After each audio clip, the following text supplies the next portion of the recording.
صلوا علیہ وآلہ۔ صحیح بخاری حدیث نمبر 91۔ ایک شخص عمیر یا بلال نے رسول اللہ صلی اللہ علیہ وسلم سے پڑی ہوئی چیز کے بارے میں دریافت کیا۔ آپ نے فرمایا اس کی بندھن پہچان لے، یا فرمایا کہ اس کا برتن اور تھیلی کو پہچان لے، پھر 1 سال تک اس کی شناخت کا اعلان کراؤ، پھر اس کا مالک نہ ملے تو اس سے فائدہ اٹھاؤ، اور اگر اس کا مالک آ جائے تو اسے سونپ دو۔ اس نے پوچھا کہ اچھا گمشدہ اونٹ کے بارے میں کیا حکم ہے؟ آپ کو اس قدر غصہ آ گیا کہ رخسار مبارک سرخ ہو گئے، یا راوی نے یہ کہا کہ آپ کا چہرہ سرخ ہو گیا۔ یہ سن کر آپ صلی اللہ علیہ وسلم نے فرمایا، تجھے اونٹ سے کیا واسطہ؟ اس کے ساتھ خود اس کی مشک ہے اور اس کے پاؤں کے سم ہیں، وہ خود پانی پر پہنچے گا اور خود پی لے گا اور خود درخت پر چرے گا، لہٰذا اسے چھوڑ دو یہاں تک کہ اس کا مالک مل جائے۔ اس نے کہا کہ اچھا گمشدہ بکری کے بارے میں کیا ارشاد ہے؟ آپ نے فرمایا وہ تیری ہے یا تیرے بھائی کی، ورنہ بھیڑیے کی غذا ہے۔ صحیح بخاری حدیث نمبر 92۔ رسول اللہ صلی اللہ علیہ وسلم سے کچھ باتیں دریافت کی گئیں کہ آپ کو برا معلوم ہوا، اور جب اس قسم کے سوالات کی آپ صلی اللہ علیہ وسلم پر بہت زیادتی کی گئی تو آپ کو غصہ آ گیا۔ پھر آپ نے لوگوں سے فرمایا، اچھا اب مجھ سے جو چاہو پوچھو۔ تو ایک شخص نے دریافت کیا کہ میرا باپ کون ہے؟ آپ نے فرمایا تیرا باپ حذافہ ہے۔ پھر دوسرا آدمی کھڑا ہوا اور اس نے پوچھا کہ یا رسول اللہ میرا باپ کون ہے؟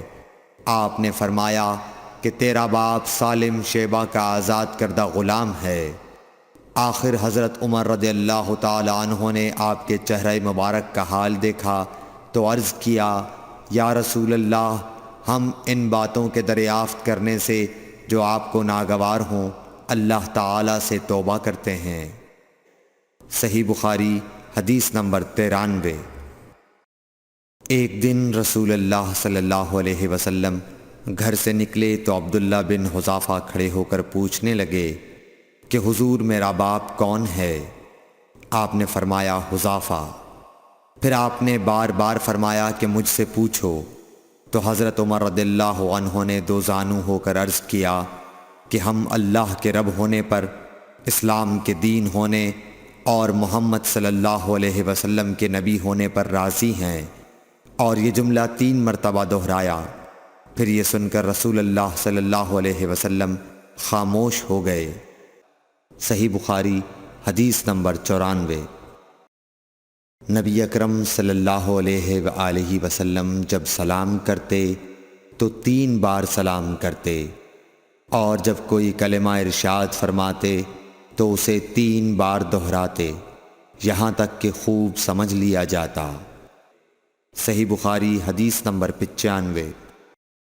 رسول اللہ صلی اللہ علیہ وسلم جب کوئی کلمہ ارشاد فرماتے تو اسے 3 بار لوٹاتے یہاں تک کہ خوب سمجھ لیا جاتا، اور جب کچھ لوگوں کے پاس آپ تشریف لاتے اور انہیں سلام کرتے تو 3 بار سلام کرتے۔ صحیح بخاری حدیث نمبر 96۔ عبداللہ بن عمر رضی اللہ عنہ کہتے ہیں کہ ایک سفر میں رسول اللہ صلی اللہ علیہ وسلم ہم سے پیچھے رہ گئے، پھر آپ ہمارے قریب پہنچے تو عصر کی نماز کا وقت ہو چکا تھا یا تنگ ہو گیا تھا، اور ہم وضو کر رہے تھے۔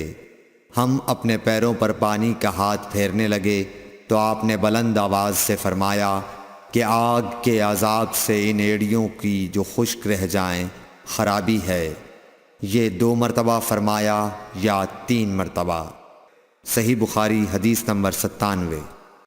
رسول اللہ صلی اللہ علیہ وسلم نے فرمایا کہ 3 شخص ہیں جن کے لیے دگنا اجر ہے، ایک وہ جو اہل کتاب سے ہو اور اپنے نبی پر اور محمد صلی اللہ علیہ وسلم پر ایمان لائے، دوسرے وہ غلام جو اپنے آقا اور اللہ دونوں کا حق ادا کرے، اور تیسرے وہ آدمی جس کے پاس کوئی لونڈی ہو جس سے شباشی کرتا ہے، اور اس کو تربیت دے تو اچھی تربیت دے، تعلیم دے تو عمدہ دے، پھر اسے آزاد کر کے اس سے نکاح کر لے تو اس کے لیے دگنا اجر ہے۔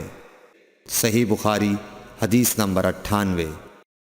نبی صلی اللہ علیہ وسلم ایک مرتبہ عید کے موقع پر مردوں کی صفوں میں سے نکلے اور آپ کے ساتھ بلال رضی اللہ تعالی عنہ تھے۔ آپ کو خیال ہوا عورتوں کو خطبہ اچھی طرح نہیں سنائی دیا، تو آپ نے انہیں علیحدہ نصیحت فرمائی اور صدقے کا حکم دیا۔ یہ واز سن کر کوئی عورت بالی اور کوئی عورت انگوٹھی ڈالنے لگی، اور بلال رضی اللہ تعالی عنہ اپنے کپڑے کے دامن میں یہ چیزیں لینے لگے۔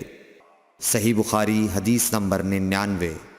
حضرت ابو ہریرہ رضی اللہ تعالی عنہ نے عرض کیا، یا رسول اللہ، قیامت کے دن آپ کی شفاعت سے سب سے زیادہ سعادت کسے ملے گی؟ تو رسول اللہ صلی اللہ علیہ وسلم نے فرمایا، اے ابو ہریرہ، مجھے یقین تھا کہ تم سے پہلے کوئی اس کے بارے میں مجھ سے دریافت نہیں کرے گا، کیونکہ میں نے حدیث کے متعلق تمہاری حرص دیکھ لی تھی۔ سنو، قیامت کے دن سب سے زیادہ فیضیاب میری شفاعت سے وہ شخص ہوگا جو سچے دل سے یا سچے جی سے لا الہ الا اللہ کہے گا۔